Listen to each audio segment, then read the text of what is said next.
Bismillahirrahmanirrahim. Assalamualaikum warahmatullahi wabarakatuh. Syukur kepada Allah Subhanahu wa taala dengan mengucapkan alhamdulillah rabbil alamin. Wassalatu kepada baginda Muhammad SAW dengan mengucapkan Allahumma sholli sallim wa barik ala Muhammad wa ala ali Muhammad. Para peserta yang dimuliakan Allah Subhanahu wa taala,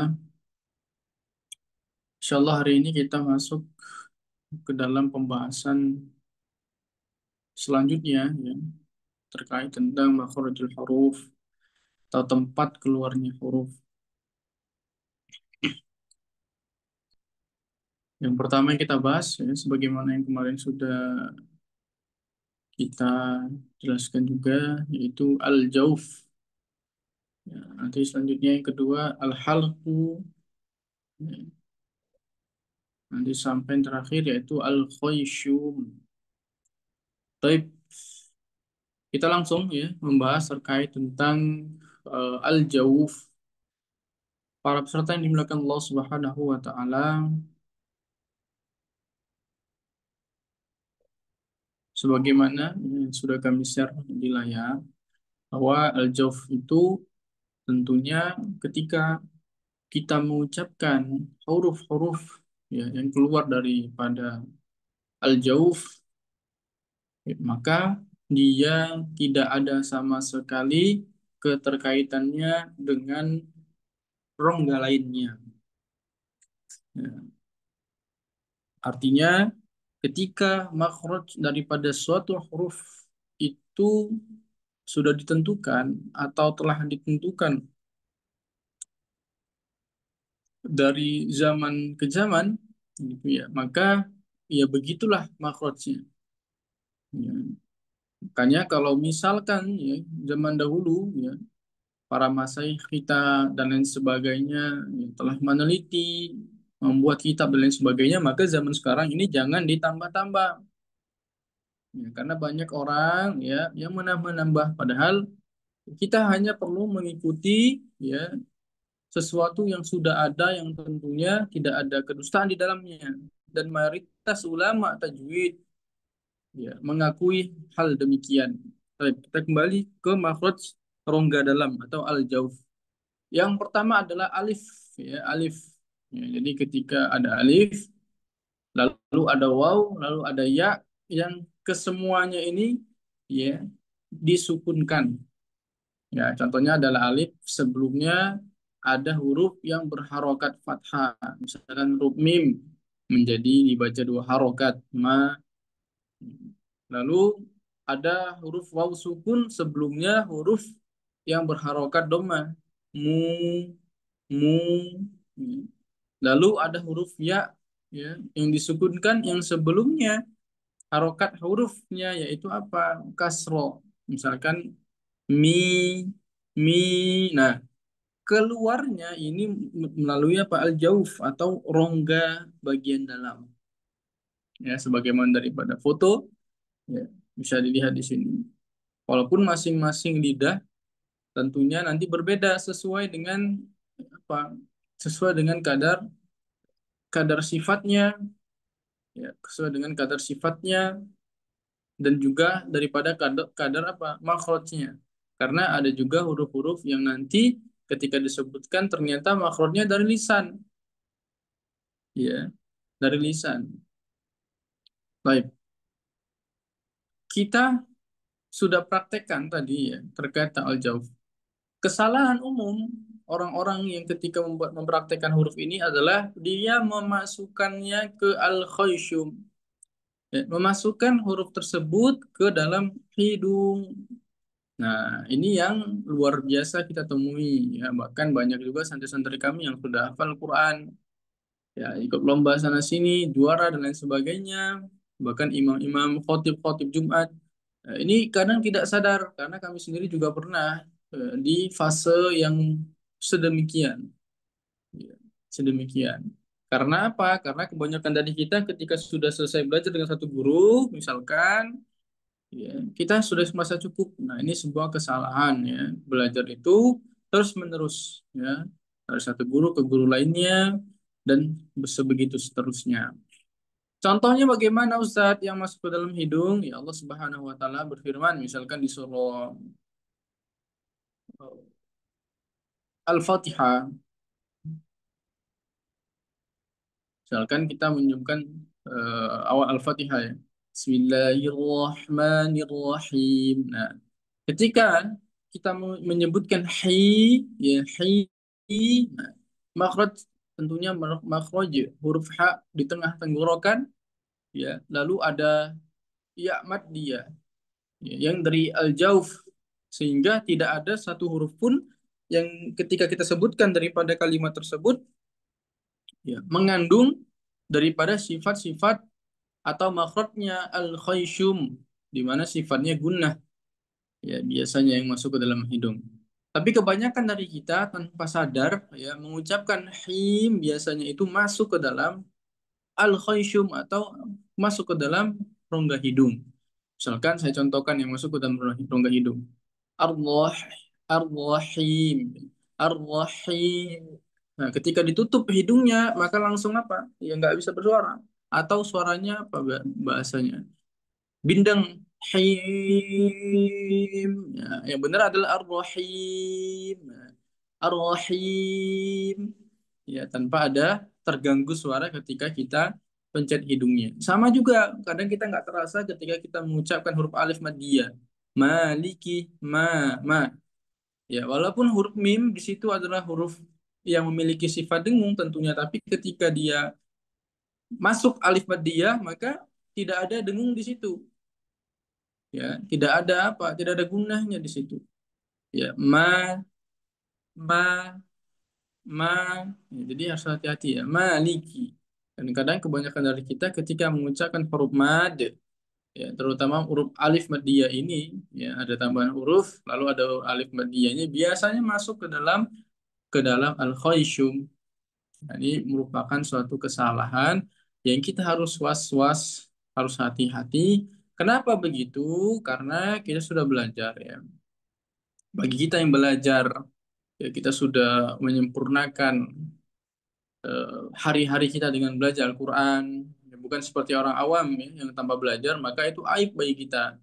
Ya, aib ya, kalau kita memiliki pemahaman yang bagus, tapi pengamalannya kita tidak pelatih. Ya udahlah Ustaz, misalkan.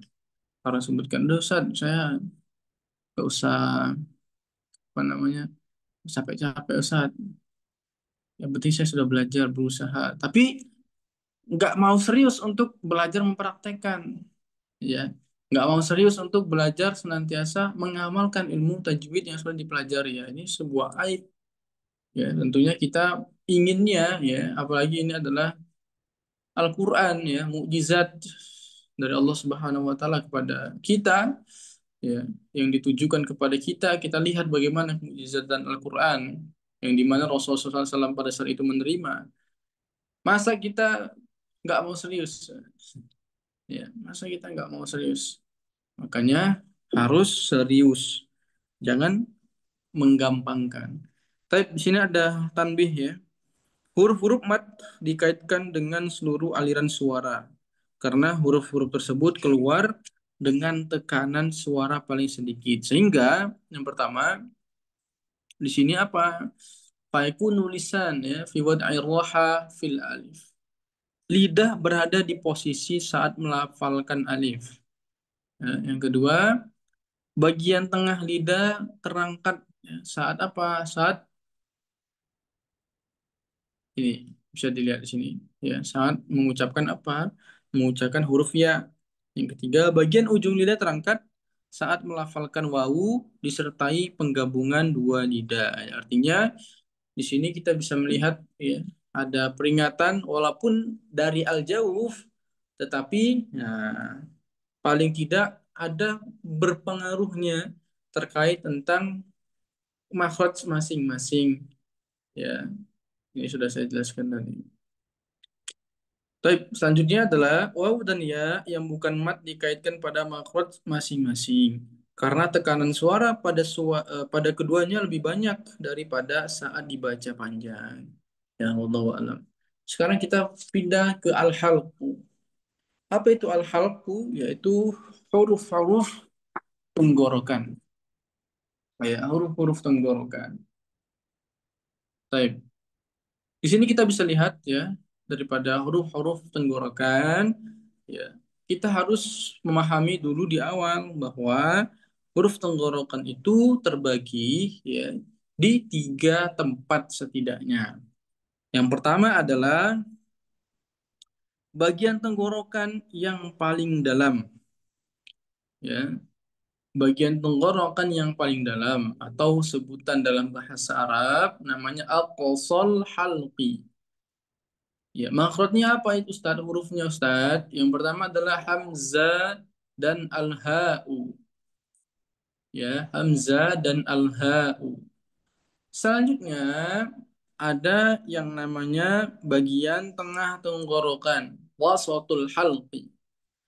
Ya, makhrajnya apa Ustaz? Hurufnya di situ apa aja Ustaz? Yang pertama adalah al-ain. Yang kedua ada huruf al-ha. Baik. Yang ketiga, ya, bagian tenggorokan paling atas atau dalam bahasa Arab ya disebut dengan adnal halqi. Ya, di situ ada huruf al-ghain wal kha. Ya, al-ghain wal kha. Baik, kita bahas satu-satu huruf yang sudah saya sebutkan tadi. Kita bahas dari aqsal harf. Ya. Di sini ada huruf hamzah. Ya, ada huruf hamzah yang keluar dari bagian tenggorokan paling dalam. Ya, saya contohkan misalkan A, I, U, A, I, U, A, A, I, I, U, U. Ya, jadi dia dari bagian tenggorokan yang paling dalam. Hati-hati ya, hati-hati ketika kita menyebutkan huruf hamzah ini karena dia makhluknya adalah tenggorokan paling dalam ya, jangan sampai masuk ke dalam al-khayshum. Nah, karena memang kenapa al-khayshum lagi Ustaz? Karena memang mayoritas ya, kebanyakan dari kita itu suka sekali ya membindeng-bindengkan suaranya. Ya, jadi suaranya dimasuk-masukkan ke dalam hidung entah itu agar suaranya terdengar enak gitu ya. Dilagu-lagukan misalkan ya, mau pakai lagam-lagam ini dan lain sebagainya. Akhirnya ya ini sering saya sering melihat ya daripada video-video dari Dr. Evans White ya beliau menyatakan orang-orang Indonesia, Malaysia gitu ya, Singapura artinya rata-rata dari Asia ini suka sekali menggunakan lagam-lagam ketika membaca Al-Quran tetapi lagamnya itu lebih utama daripada makhrajul huruf. Ya, makhrajnya skala dengan lagam-lagam yang ada.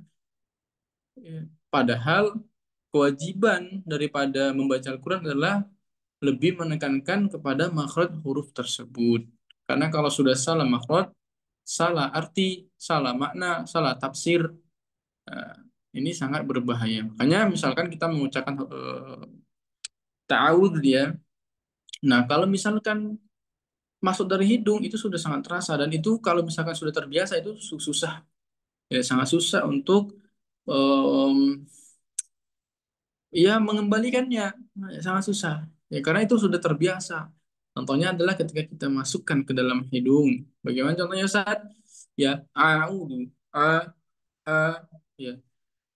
Padahal kalau yang benar ada a ya walaupun kita tekan hidungnya ini saya tekan hidung saya a nggak ada masalah. Yang salah bagaimana? Eh eh, bindeng. Ketika ditekan suaranya bindeng. Nah ini sangat berbahaya. Ya, yang kedua adalah al-ha. Ya, ini juga huruf yang sebenarnya mudah. Ya, sebenarnya mudah. Hanya saja sering tertukar dengan wasotul halqi, yaitu al-ha. Ya, misalkan eh, di surah Al-Fatihah, ya, surah Al-Fatihah, atau di surah-surah lainnya. Ya, kadang-kadang kita bacanya dengan al-ha'u, tapi kadang-kadang dengan al-ha'u. Ya, nah ini Fatal Ustaz, salahnya kalau misalkan kita ganti misalkan tanpa sengaja ya. Kalau tanpa sengaja ya nggak apa-apa. Ya, nggak ada masalah. Ya, tapi kalau misalkan kita sengaja atau misalkan karena kebodohan kita begitu ya, kita tidak belajar, kita yakin oh ini alha, ini suatu dosa ya, tidak diperbolehkan. Tapi begini, jadi ada pengecualian ya. Jadi para alim ulama kita itu mengatakan begini, kalau seseorang mau menilai seorang qori atau seorang mukri itu bagus bacanya atau tidak, maka nilailah ketika di luar sholat. Ya, saya pada masa ketika mendengar kalimat sedemikian rupa, saya nggak terima juga. Ya, saya tidak apa namanya, tidak sepakat ya. Saya tidak sepakat. Kenapa demikian? Karena bagi saya baik dalam sholat maupun di luar sholat, ya kita harus serius. Ya harus serius dalam apa? Dalam ketelitian mengucapkan makharijul huruf. Ya, tapi saya perdalam lagi maksud dari beliau-beliau ini karena ternyata masuk akal ya, sangat masuk akal karena orang-orang yang sudah paham tentang tafsir Al-Quran, sudah tahu arti daripada apa yang ia baca, kadang-kadang nggak fokus ke makharijul huruf, tidak fokus ke sifat huruf, ya lebih fokusnya kemana? Ke makna ayat, ke tadabbur ayatnya dengan catatan kesalahannya tidak fatal ya, tidak mengganti hurufnya, ya sifat-sifat wajibnya tidak salah begitu. Tapi selama yang salah adalah sifat tahsiniyahnya, ya tidak fokus, ya dengungnya harusnya sekian detik misalkan, ini kurang atau malah kelebihan. Ya karena apa? Ya karena tadi ya mentadabbur ayat-ayatnya bahkan ada yang sampai nangis dan lain sebagainya. Nah, ini tidak mengapa. Ya tidak ada masalah dengan catatan tadi kesalahannya bukan kesalahan yang akan merubah suatu makna dalam ayat. Kalau sudah berubah ya sudah itu nggak boleh. Walaupun dia mau nangis-nangis ya walaupun dia mentadabburi terlalu dalam, tapi kalau salah ayat ya salah baca Al-Qur'annya tidak boleh. Tapi kalau misalkan kesalahannya hanya sifatnya tahsiniyah, karena kan banyak di kita, oh ini mukri gitu ya. Apalagi kemarin itu ada apa namanya, ada Habib misalkan.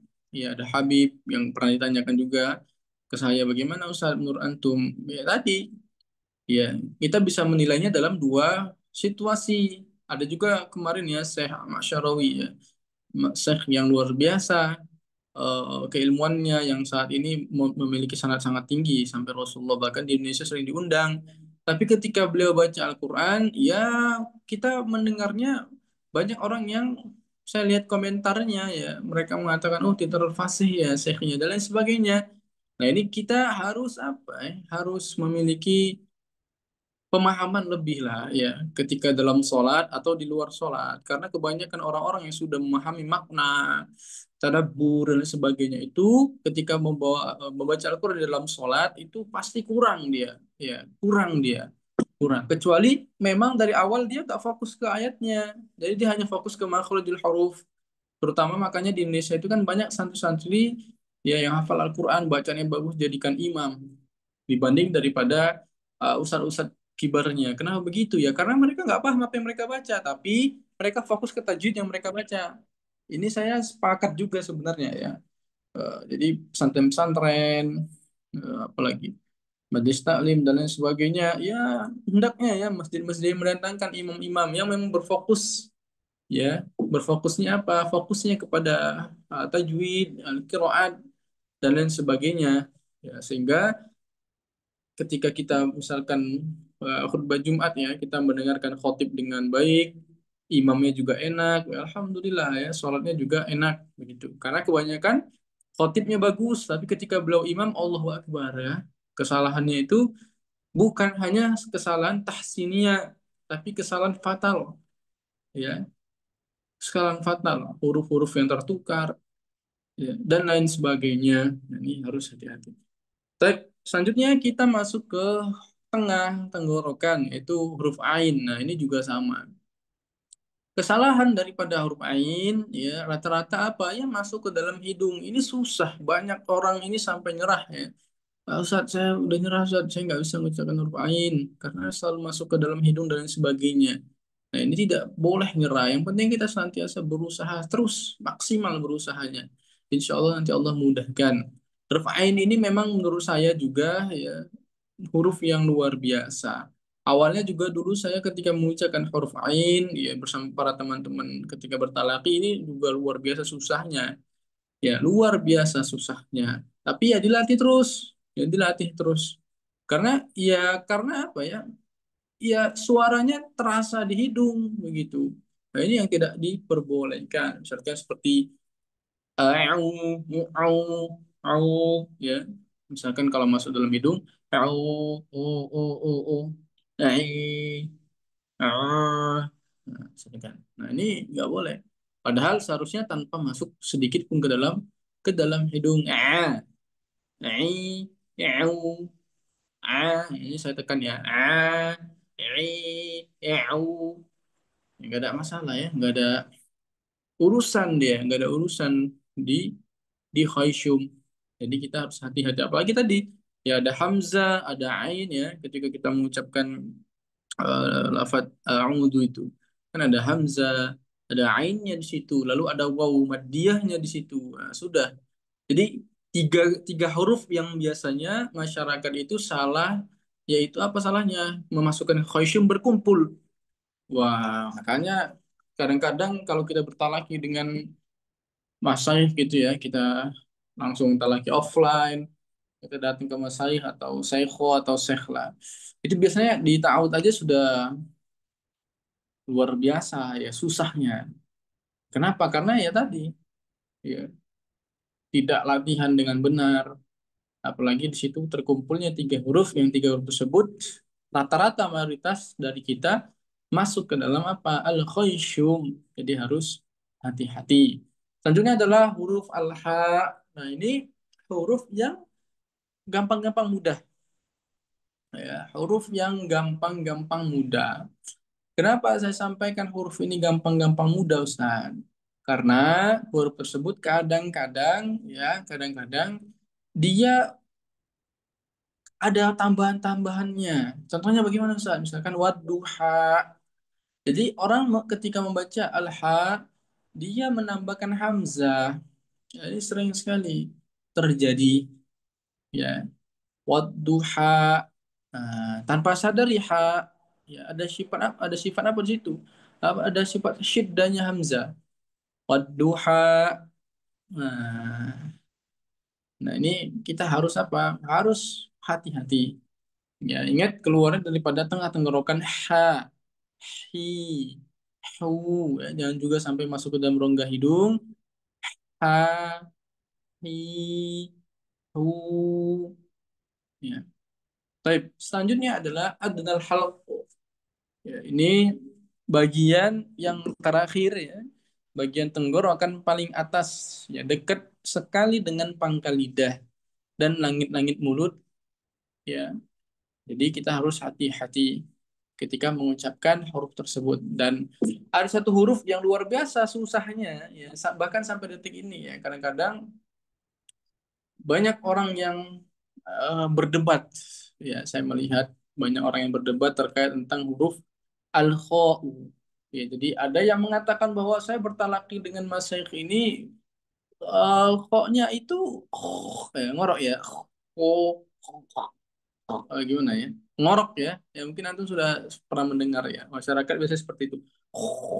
Nah, kho kholi kho khi khu, nah, biasanya seperti itu ya. Ada yang mengatakan oh nggak boleh ngorok ya, itu suatu pengucapan yang salah, termasuk dokter Aiman Suwaid. Nah, antum harus paham ya, termasuk dokter Aiman Suwaid, dan pendapat yang saya ambil ya, pendapat yang kami ambil adalah kho-nya tidak ngorok ya.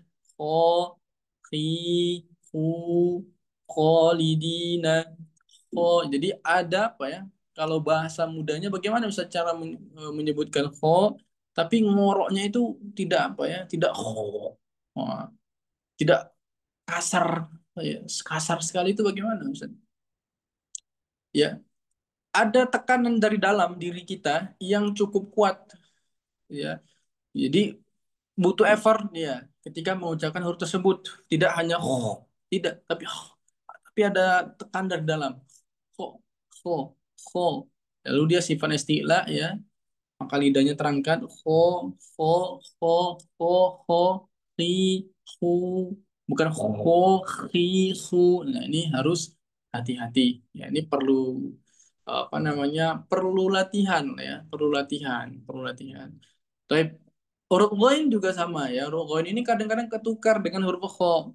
Ya, kadang-kadang orang ketika mengucapkan huruf ghain ini ada sifat hamsnya. Kho, ghain. Ya, gimana ya? Saya susah juga mengucapkan ghain yang ada hamsnya. Tapi rata-rata seperti itu. Ya, ghain ya. Jadi ghain ini ya tanpa ada sifat hamsnya. Gho, li, lu, bagu. Ya, lalu sifatnya harus benar-benar ya. Bainiyahnya ya. Ada sifat beberapa sifat yang nanti insya Allah kita akan pelajari ya. Ghairil afwan bukan bainiyah. Mengalir ya, rikhwa, rokhwanya, rokhwa. Ghairil maghdubi maghdubi, jadi harus hati-hati nanti kita pelajari macam-macam sifat-sifatnya. Baik, barakallahu fikum ya, insyaallah nanti kita praktek. Afwan ya, saya qadarullah sedang apa namanya, sedang ada uzur tadi pagi ya, belum bisa mengabari, mohon maaf sebelumnya kepada para peserta. Insya Allah nanti kita nggak apa, karena ada sebagian dari kita yang tidak bisa masuk ketika saya minta ganti hari. Ya insya Allah nanti kita tetap di hari yang sama. Hanya saja nanti untuk volume pembelajaran nanti insya Allah ya pekan selanjutnya akan kita selesaikan ya. Akan kita selesaikan keseluruhan tentang makhorijul huruf. Ya plus nanti kita insya Allah praktek satu-satu. Ya insya Allah. Barakallahu fikum. Tutup subhanakallah wa bihamdika asyhadu an la ilaha illa anta astaghfiruka wa atubu ilaik. Wassalamualaikum warahmatullahi wabarakatuh.